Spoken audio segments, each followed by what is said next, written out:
The siren wailed down Maple Lane as I stood in my driveway barefoot, holding a half-burned grilled cheese sandwich as Linda yelled into her phone, informing 911 I'd hot-wired her pickup truck.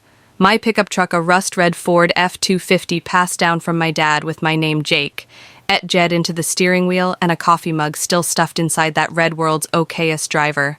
I hadn't even swallowed my last bite when she poked her finger in my face like I was some low-life carjacker requiring my immediate detention. It would have been ridiculous, if only it wasn't so strange. The entire street had come out for the spectacle. Some brought out lawn chairs, others sat on mailboxes whispering. I turned not to conceal, but to get something from inside that would flip this circus upside down 2 weeks prior. I'd returned home to my deceased father's ranch-style home on the outskirts of Willow Grove, a suburban sprawl which had consumed the quiet strip of ground where we used to board horses and a garden shed. The neighborhood had changed, and not for the better. Neat lines of pastel houses now rose where open fields used to roll each driveway, sporting HOA flags like battle banners. I wasn't one of their precious HOA, but that didn't dissuade Linda, their self-styled dictator, from attempting to corral me. She wore floral blouses as armor and brandished clipboards like machetes, catching me 3 times for lawn overgrowth and once accusing my wind chimes of infringing her so-called tranquility code, but disabling the cops, accusing me of hot-wiring my own truck. This was her work of art of delusion, Linda. By her mailbox, pretend crying to the dispatcher, spinning a yarn about me, hot-wiring her truck, and parking it in my driveway under cover of night.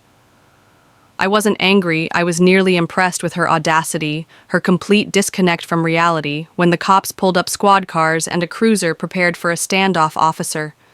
Thompson emerged, his face jerking with controlled amusement. He recognized me from a security seminar I'd conducted years before for a private company. He looked at the truck, then at me, then at Linda, and demanded, "Anyone got proof of ownership?" Linda was prepared, flashing a manila folder like a prosecutor, riffing through Craigslist printouts and fuzzy pictures of a comparable truck, none bearing a license plate. Her evidence was a 5-year-old ad for F-250. She'd allegedly meant to purchase. I walked to my porch, pulled title to the truck registration, and a letter my dad had left me from a drawer, with a sign for when the truck causes trouble. Inside was a picture of him beside the F-250, giving the bird with a sticky note, "Do not let anyone steal this monster." Jake, I placed all out for Thompson like a poker player showing a royal flush. Linda's face twitched as if she'd bitten into a lemon. Then I played my ace security footage from my front yard camera at 2:43 a.m. There was Linda, flashlight in hand, circling my truck like a hyena. She even broke out bolt cutters, attempting to snap the chain on my hitch before scribbling on her clipboard and muttering to herself the video was crystal clear. Thompson requested a copy, and I sent it to the station on the spot. Linda crossed her arms, glaring at the tires of the truck like they'd personally betrayed her. After 30 minutes of tense silence, Thompson instructed me to keep the footage safe. I asked if she'd be charged with a false report. He shrugged, citing a pattern of behavior. That's when it hit. Metis wasn't just one crazy stunt. Linda had a history. Neighbors had whispered on her reign of terror, petty fines, threats, even a strange tale about a missing doormat and a goat. As the cops departed, Linda stood in the street, lips so tightly pursed they disappeared.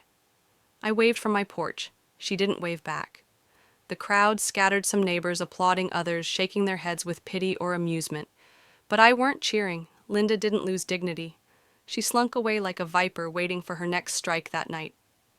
I rewatched the tape again and saw something that sent shivers right before the camera was cut off at 2:43 a.m. Linda looked directly into the lens, smirked, and softly spoke, "Say goodbye to your driveway, hot shot." This wasn't about the truck.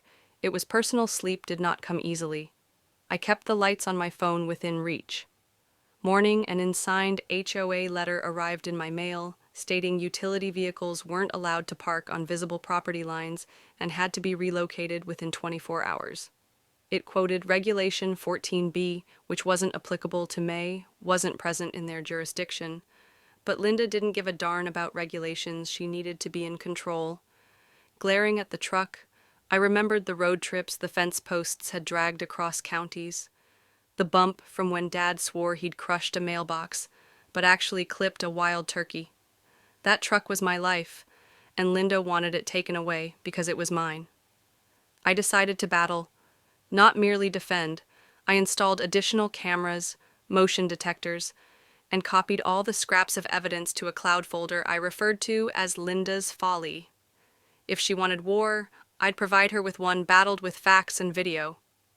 The following morning, the neighborhood seemed too quiet, like the calm before a twister.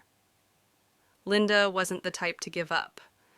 She doubled down. My F-250 wasn't merely a truck, it was a fortress. I'd rigged it with motion cameras, a hidden GPS and proximity sensors during my security consulting days. A week before her 911 stunt, I'd spoken at an HOA meeting invited by a neighbor fed up with fines. I'd explained how to document HOA overreach, casually mentioning suspicious landscaping invoices. I'd noticed Linda's face had gone white, her pen scribbling furiously. That's when I'd lit the fuse, checking the truck. I caught a sugary whiff near the fuel cap. My gut sank. A test strip proved its cigar in the gas tank sufficient to block the engine if I drove it. Footage from the truck's rear camera caught Linda at 1:57 a.m. in a bathrobe, no gloves, no mask, crouching by the tank like a bad spy. I sent the clip to Thompson, who called. 10 minutes later, he said neighbors had complained about Linda for months, trespassing fraud. But most backed down. My footage was various. He instructed me to continue documenting. Perhaps even entice her, but remain silent. He suggested she could be ensnared in something more, HOA scams. I placed a trap, a decoy camera in plain view, real sensors concealed, and a bait device underneath the bumper to capture without light. The following day, another phony HOA notice came, calling my truck an eyesore. I went to see Mrs. Ellison, an elderly neighbor who showed me a pile of same letters fines for her bird bath, her gnome, her porch light's color. She'd never reported them in fear of stress. That was Linda's game silence that night. I caught Linda on camera again, flipping off my decoy camera before disappearing. The hidden trap caught her shoes, her hands a smudge on the bumper she was unraveling at the next HOA meeting. The room crackled with tension. Linda in a lavender blouse acted like she ran a corporation, not a dead end when she suggested outlawing driveway pickups aiming at me. I stood holding up a chronology of her bogus notices and video of her trespassing neighbors, headed by Mrs. Ellison, spoke out tales of birdbath fines, shed threats. Linda accused me of hacking into her equipment, but I produced video of her slipping a counterfeit notice into my mailbox. She stormed out, her clipboard rattling the room. Breathed out the next morning, my truck tires were slashed clean, professional cuts. The hidden camera recorded Linda, her cracked bluestone rings shining. I sent the video to Thompson, who indicated they were constructing a case but required witnesses to hold fast. I wouldn't go back on that evening. Linda's husband, Tom, showed up at my door, tired, holding a flash drive. He told me he was finished with her mayhem and departed. The drive contained audio gold. Linda ranting about neighbors conspiring against me, admitting fraud with a landscaping vendor. I forwarded it to Thompson, who called it a gamecher. Linda's response was a restraining order, alleging I'd threatened her with a wrench in court. I handed over receipts, store video, and a call log establishing I'd been at a hardware store. The judge denied her order, advising her on false claims back home. I discovered a dead rat packed in an HOA newsletter on my porch. Linda's job caught on camera. Thompson informed me charges were forthcoming. Tampering, fraud, harassment. I established a perimeter mirror system, casting images of Linda's intrusion upon my garage window. She viewed herself one evening locked up and ran days later at an emergency HOA meeting. Linda offered an amnesty for penalties, a frantic cry for fidelity as she spoke. Thompson appeared with detectives reading her warrant, fraud, forgery, harassment. She was released, silenced her clipboard, left the crowd filmed, shocked. The HOA president requested that I advise on reforms. I acquiesced, needing peace, not control.